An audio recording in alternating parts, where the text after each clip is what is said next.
at sa aking kayuto, ang aking pin. Sa lahat, maraming salamat po.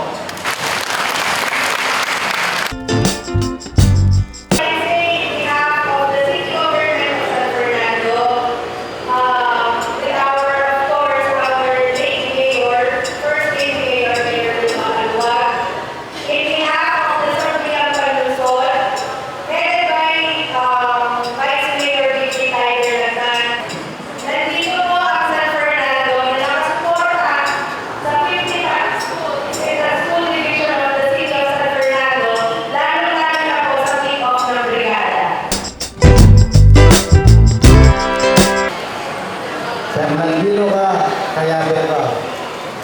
San Isidro naman po, kaya kayo pinpalulong ng barangay San Isidro. Maya pa oras po, kaya katama. Kami po ng PTA ay nagbabati ng aming 100% support and cooperation sa pamumunuan ng DepEd at ng mga school para sa programs, projects, and activity ng Brigada Eskwela.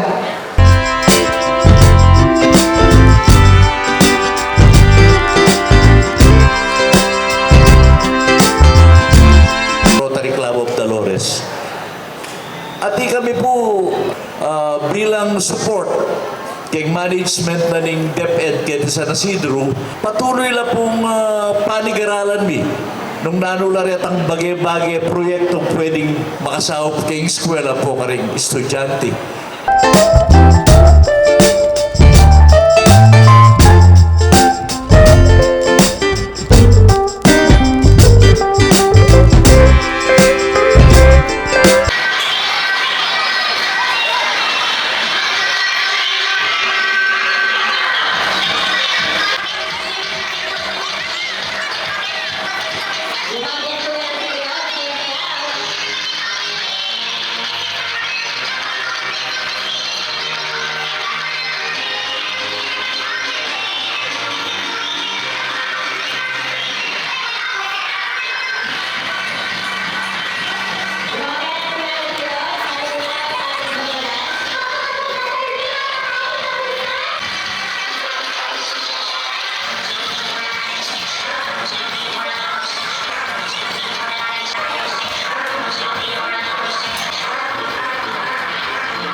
Brigada Eskwela is not just about cleaning rooms, painting structures, painting walls.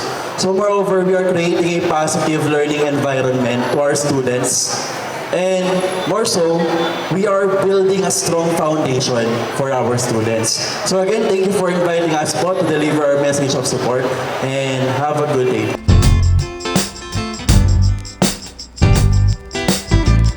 Kaya po ang inyong kapulisan po ay 100% po na kasuporta po ninyo para maging peaceful pa ang eskwelaan. Kaya po ang kapulisan po ng Sanfernando sa pamumuno na po ng aming Chief of Police na si Police Lieutenant Colonel Preston Bangaan ay 100% pong sumusuporta. Again po, maraming salamat po. Good morning po.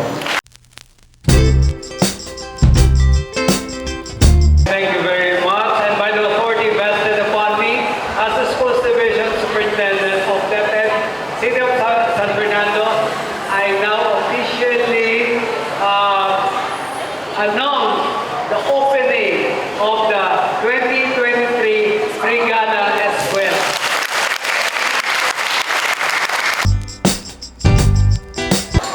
Yung po mga programa po natin na magbibigay ng kaalaman, no, sa ating mga mag-aaral, ito po yung magbibigay sa kanila ng magandang kinabukasan.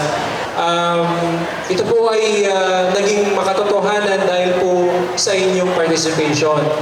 So, kung tumataya po tayo para sa kinabukasan ng ating mga mag-aaral, no, sa ating mga anak, so pag-ibawyuhin pa po natin ang ating pagtulong sa ating mga paaralan. Ito po ang ating pakiusap sa ating mga stakeholders. So patuloy po natin suportahan ang Brigada Eskwela. Ito po ay isang institusyon na sa buong Pilipinas sa programa ng DepEd. So maraming salamat po at magandang umaga po. Thank you so much.